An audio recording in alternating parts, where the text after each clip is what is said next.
Ézéchiel 24 et 15, il est écrit: Et la parole du Seigneur Yahweh Ba'Hashem Yahusha vint à moi, disant: Fils de l'homme, voici je vais t'ôter par une attaque cardiaque le désir de tes yeux, mais tu ne mèneras pas deuil, et tu ne pleureras pas, et tes larmes ne couleront pas.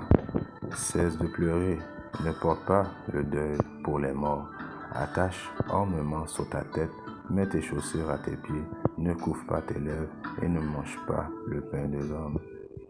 Alors tout d'abord, je me rends hommage à Yahweh Ba'Hashem Yahushai Ba'Hashem Roha HaKodash.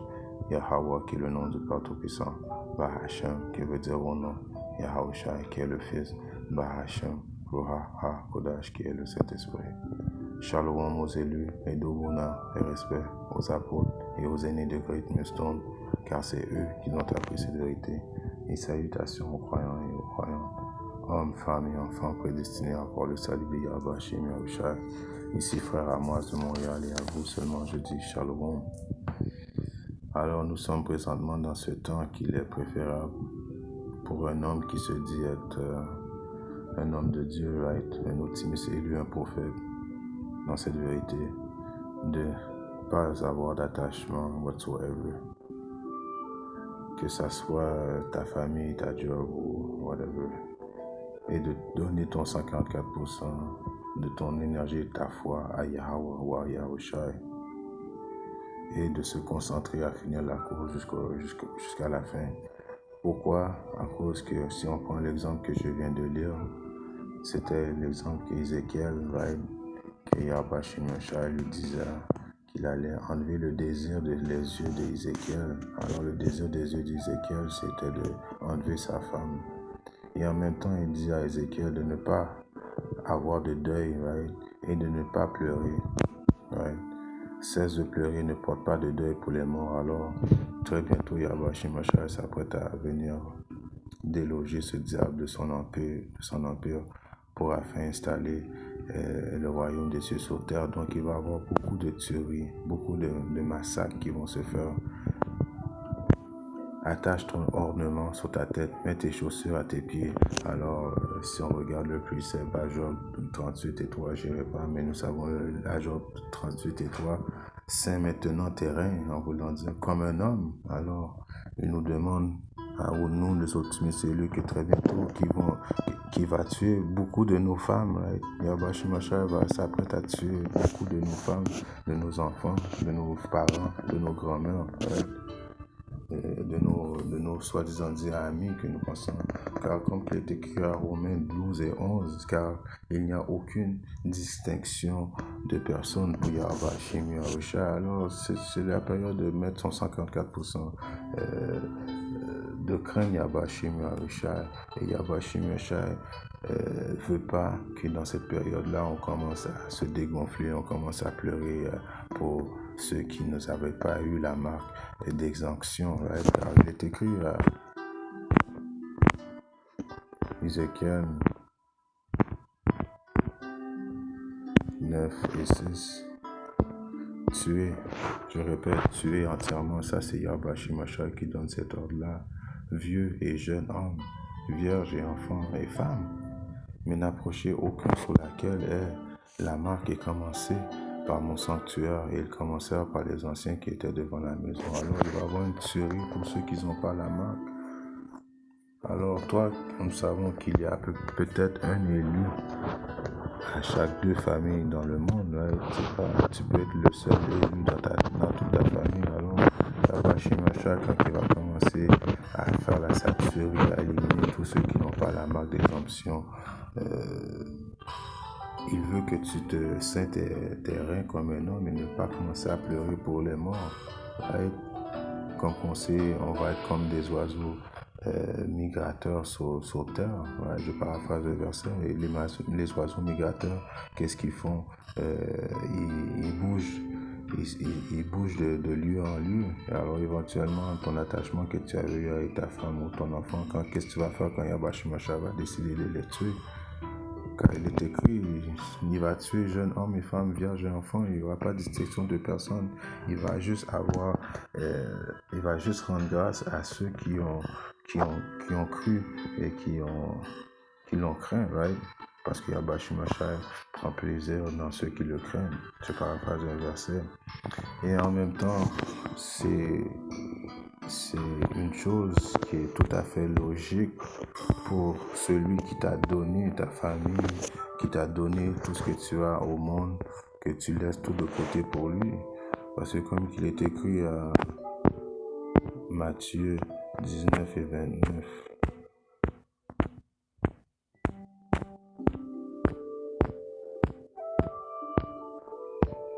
et quiconque aura quitté maison ou frère, alors quiconque qui va avoir quitté son frère ou sa soeur ou père ou mère ou enfant ou femme ou terre à cause de mon nom recevra un centuple et héritera la vie sempiternelle. Alors tous ceux qui vont devoir être comme des oiseaux migrateurs et qui vont garder leur foi en Yahweh Shemashai va te redonner centuple de qu'est-ce que tu auras perdu. Et non seulement ça, il faut comprendre aussi qu'il va y avoir plus de survivants femmes dans les périodes de l'angoisse de Jacob. Right? C'est pour ça qu'il est écrit à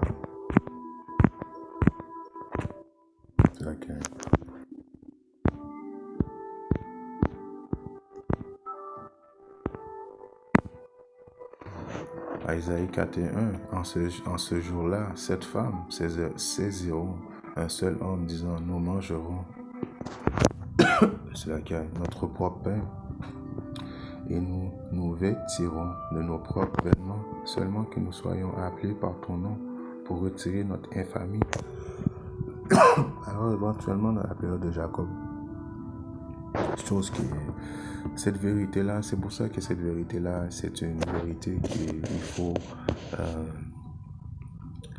c'est juste les élus qui peuvent comprendre le mind, le cœur de Yahweh Shemashai. Parce qu'en réalité, comme que un des frères Napash a dit au camp dernièrement, à cause que j'ai eu cette idée de faire cette leçon après une conversation qu'on a eue au camp, que ta femme que tu penses est ta femme n'est pas vraiment ta femme et que ton enfant que tu penses est ton enfant n'est pas vraiment ton enfant, right? C'est plutôt un enfant de l'État et la femme que tu as si tu es spécial et que tu as eu la femme depuis qu'elle est vierge, elle n'a jamais eu d'autre personne que toi, alors tu es privilégié, mais c'est chose que j'en doute.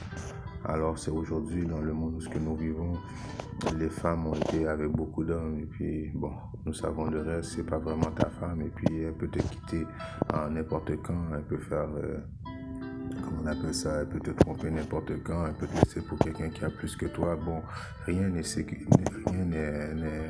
sécurisé dans ce monde-là. C'est pour ça que Yahweh Shemashai, s'il enlève ta femme, éventuellement tu es un optimiste élu. C'est à cause qu'il y a un plan pour les optimistes élus qui vont devoir repeupler l'humanité et puis il va y avoir d'autres femmes qui vont venir demander l'aide à ces optimistes élus-là. Éventuellement, c'est écrit, en ce jour-là, 7 femmes saisiront un seul homme. 7, c'est un chiffre qui représente la complétation. Ça ne veut pas dire 7. Ça veut dire le nombre que tu es supposé d'avoir. Et disant, nous mangerons notre propre pain et nous vêtirons de nos propres vêtements seulement que nous soyons appelés par ton nom pour retirer notre famille. Alors, la femme que tu vas avoir perdue, Yahweh Shemashai va te donner une femme digne d'être protégée dans les temps de l'angoisse de Jacob. Right? Alors, si tu as perdu ta femme, éventuellement, même avant le royaume, Yahweh Shemashai va faire en sorte que tu protèges une série d'autres femmes. Right? Alors, comme que je te dis, il n'y a pas de dissection pour personne. Si ton enfant est un démon, Yahweh Shemashai va enlever ton enfant de tes mains. Si ton oncle est un démon, Yahweh Shemashai va éliminer. La tuerie s'approche. Right? Et aussi, il y a un autre précepte qui est écrit à 1 Corinthiens 7 et 29. Right?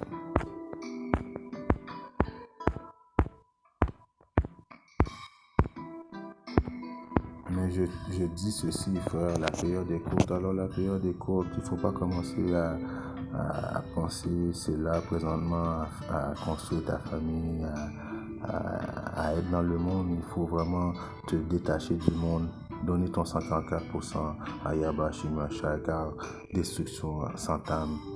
Il reste que ceux qui ont une femme, soit comme s'ils n'en avaient pas. Alors ceux qui, comme que j'ai dit auparavant, ont la possibilité d'avoir une femme élevée, bien qui fait les volontés de Yahba Shimashai, tant mieux pour vous, Kolala Yahba Shimashai. Mais si vous voyez que votre femme est une démon, vous avez de la misère à lui, elle a la misère à comprendre les paroles véridiques, elle ne fait pas d'effort, laissez-la dans ses convictions. Éventuellement, elle va devoir payer le prix, mais vous ne soyez pas étonnés quand Yahba Shimashai va la faire mourir, ou même vos enfants diaboliques, s'ils sont pas à quelque part, ils ne vous écoutent pas, ils ne veulent pas suivre les paroles véridiques du Père qui est l'optimiste élu. Alors ne soyez pas étonnés que Yahba Shimashai les enlève de votre vie très bientôt. Ouais. Si on lit un précepte qui je continue. Et ceux qui pleurent comme s'ils ne pleuraient pas, et ceux qui se réjouissent comme s'ils ne se réjouissaient pas, et ceux qui achètent comme s'ils ne possédaient pas. Alors nous sommes dans cette période-là, présentement, right? De se concentrer sur Yahba Shimashai afin que nous soyons protégés, afin qu'on ait cette marque de protection, comme il est écrit au psaume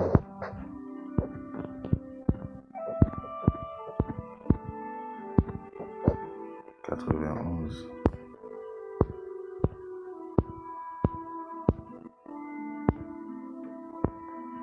Celui qui demeure dans le lieu secret du plus haut restera à l'ombre du Tout-Puissant. Alors c'est ceux qui demeurent dans l'ombre, dans le lieu secret, c'est laquelle du plus haut restera à l'ombre du Tout-Puissant. Alors comment qu'on demeure dans le lieu secret de Yahba Shimashai, c'est d'endurer jusqu'à la fin. Ouais. C'est celui qui va endurer jusqu'à la fin, celui-là sera sauvé. Alors il faut endurer, être testé, rester dans l'intégrité, dans la foi, jusqu'à temps Yahba Shimashai vienne passer le ciel. Dans le lieu secret, alors le lieu secret, c'est dans les paroles véridiques, dans la compréhension de la sagesse des paroles véridiques, restera protégé pendant les périodes de tribulation.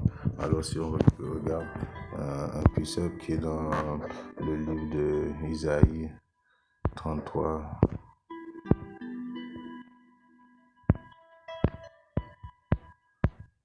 et la sagesse et la connaissance. Alors c'est la sagesse et la connaissance seront la stabilité de ton temps, et la puissance du salut, la crainte du Seigneur et son trésor. Right? Alors c'est la stabilité de ton temps et la puissance du salut, la crainte du Seigneur et ton trésor. Alors ton temps, ça veut dire, ça va être quel temps?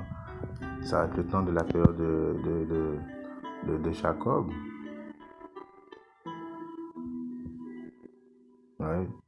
Ce temps-là, c'est la représentation de pendant que l'angoisse de Jacob va s'entamer, que le monde va paniquer, n'aura pas d'espérance à cause qu'ils ont rejeté Yahba Shimashai dans ce temps où le monde va se manger eux autres, même dans le temps où il va y avoir des guerres raciales, que l'amour de beaucoup va avoir diminué. Je paraphrase ce verset-là.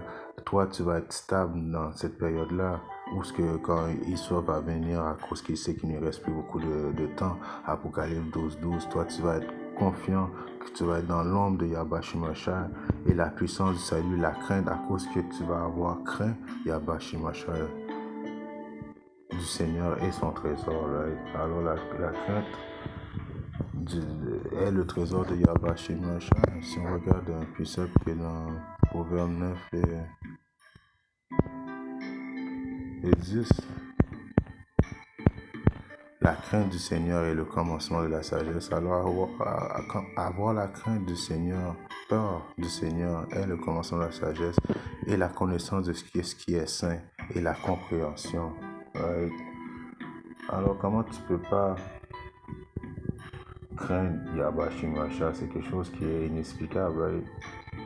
Ceux qui ne craignent pas Yahba Shimashai, c'est ceux qui n'ont pas d'intelligence. Comment tu peux pas craindre le Tout-Puissant? Si on regarde un autre précepte qui est dans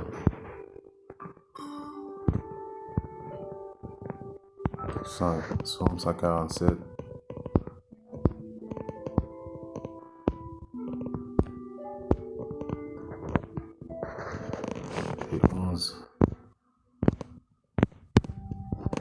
C'est vrai que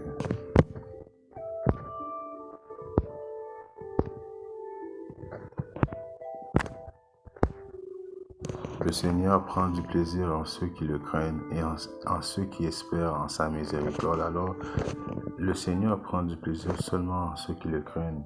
À cause, encore une fois, c'est là que ça démontre ton intelligence, que tu crains Yahweh Shimashah, car il a le pouvoir sur ta vie, il a le pouvoir sur la vie de tout le monde. Alors comment peux-tu pas craindre celui qui a le pouvoir sur ta vie? Alors ça démontre que si tu ne le crains pas, tu n'as pas d'intelligence. Et en faisant ça, ça démontre que si tu demandes à Yahweh si tu demandes à Yahweh Shimashah que si tu ne le crains pas, alors lui il va te détruire. Et ceux qui espèrent en sa miséricorde et en espérant en sa miséricorde qui vient par l'intermédiaire de qui? En Yahushua. Donc il faut croire en celui qu'il va nous envoyer pour nous délivrer, qui est son fils Yahushua. Alors il faut vénérer Yahushua en tout temps. C'est ça qui plaît au Seigneur. Right? Si on regarde le précepte qui est dans Jérémie,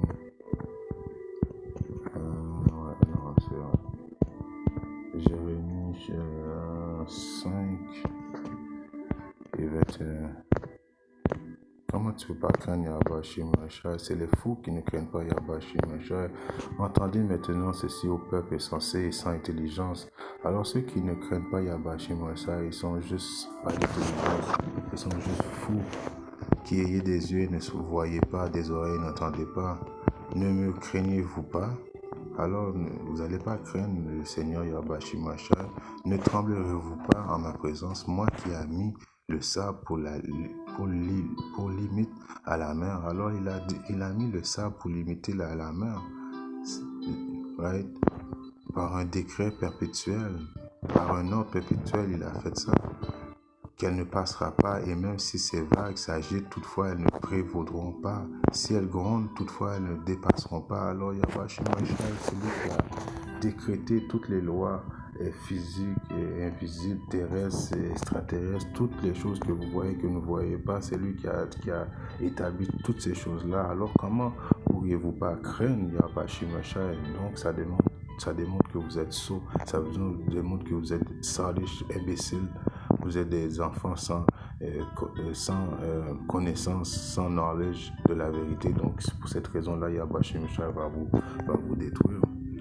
Ça revient encore une fois, il est temps présentement de mettre son 54% dans la vérité de Yahweh Shimashah et pas vraiment s'attacher aux choses de ce monde. Ta femme ne pourra pas te sauver, ton enfant ne pourra pas te sauver s'ils sont diaboliques, à moins que Yahweh Shimashah les a prédestinés à avoir le salut, mais tu ne peux pas te fier à tout ça. Il faut que tu marches, il faut que tu essaies d'avoir, il faut que tu marches avec crainte pour défendre ton propre salut. Right? Je paraphrase un verset biblique, mais c'est compréhensible que chaque personne a sa croix à porter. Nous nous battons chacun pour notre propre salut.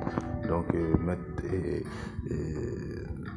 mettre comment on dit, ton espérance en l'homme, c'est une chose que tu vas regretter. Right? Si on regarde le précepte, en plus je pense que je vais finir avec ce précepte là qui est dans le livre de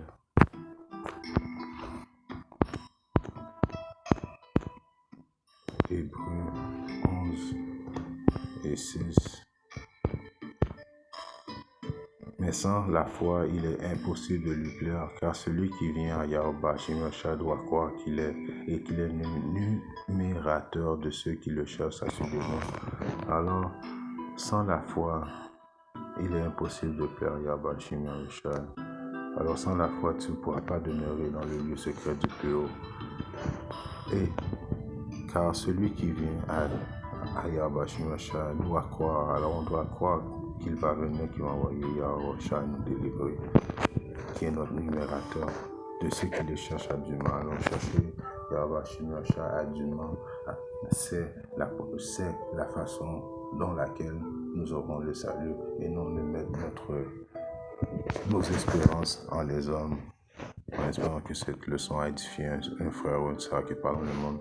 Si Yahweh Shimashah le veut, je reviendrai avec une autre leçon. Shalom, DTN, Bad.